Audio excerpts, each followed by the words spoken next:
Are you considering terminating parental rights of a child in Arizona?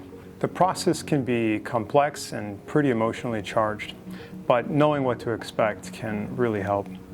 In this video, I'll be answering some of the most common questions about terminating parental rights in Arizona and potentially adoption after, so you can understand your rights and take the right next steps. Hi, I'm Bryan Shaw. I've been practicing law in Arizona for over 12 years, helping families navigate the sensitive legal issues like termination of parental rights and adoption. I work with many families throughout the years in these very challenging situations, ensuring that they understand the process and their options and make the best decision possible.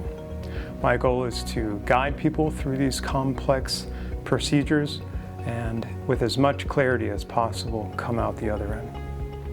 Before we dive into the details though, it's important to remember that every termination case is quite unique. The information I provide is really general in nature, so I encourage you to reach out directly for a personalized consultation to discuss your very specific situation. And you should not take any of this as legal advice for you. Some of the common questions I get in Arizona are, can parental rights be terminated? The short answer is yeah, you can terminate a parent's rights in Arizona. This applies to both mothers and fathers. It's not something that the average person thinks of as likely you have a history of arguing with the other side in a general court case, or if you already have a custody case going on, or you believe you may have to file that kind of case before you do a termination case. It's not really so. Knowing that you can terminate a parent's rights, you first need to know how. But before you decide, it's really not that easy, and it really depends on your specific history in your family. Another question is how does the process of terminating a parent's rights work? As with most court hearings in Arizona, it starts with a petition. In that petition, you have to outline these details of the grounds that you're claiming that justify your request for termination. Luckily, Arizona law outlines this in pretty good detail. These grounds include abandonment, neglect, mental illness or mental deficiency, or alcohol or substance abuse or illegal drug use that really isn't going to resolve in the next couple of years. Some others are being deprived of civil liberties or convicted of a felony that proves the parent is unfit.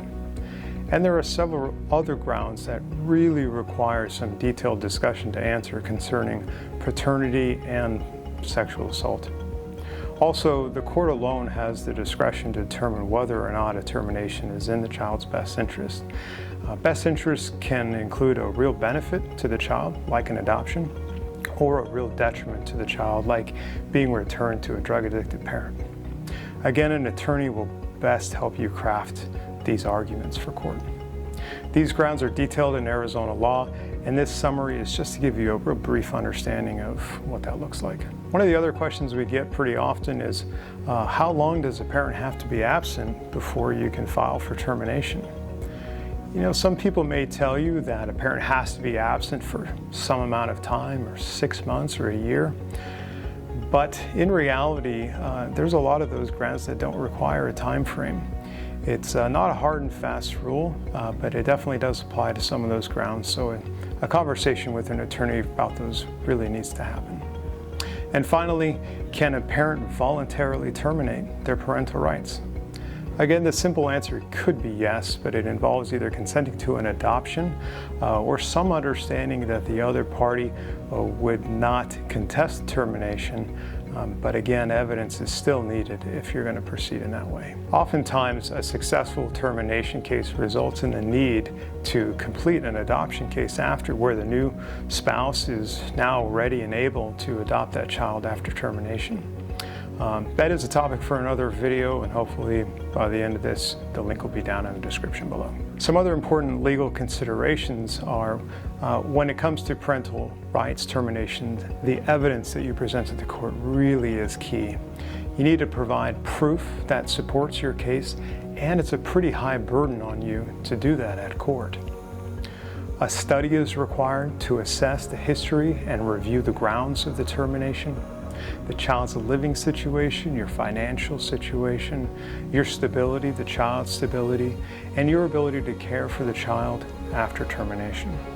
These steps are critical in ensuring that the child's best interests are argued in your petition or at a trial.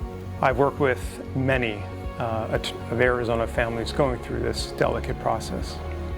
I've learned over the years that because these cases are pretty difficult and very factually dependent, if we file, it's likely because you would have enough evidence to prevail. Simply put, we don't start anything that we don't have evidence to prove. The law changes pretty often in Arizona surrounding termination of a parent-child relationship, and you really have to make sure that the information that you're looking at is up to date. If you're facing a situation involving parental rights terminations, don't hesitate to reach out. Each case is really unique, and we can help you understand your options and your rights under Arizona law. For more information on other topics, check out our other videos or visit our website. We're here to help. We're here to help you gain some clarity, move forward, and make the right decision. Thank you.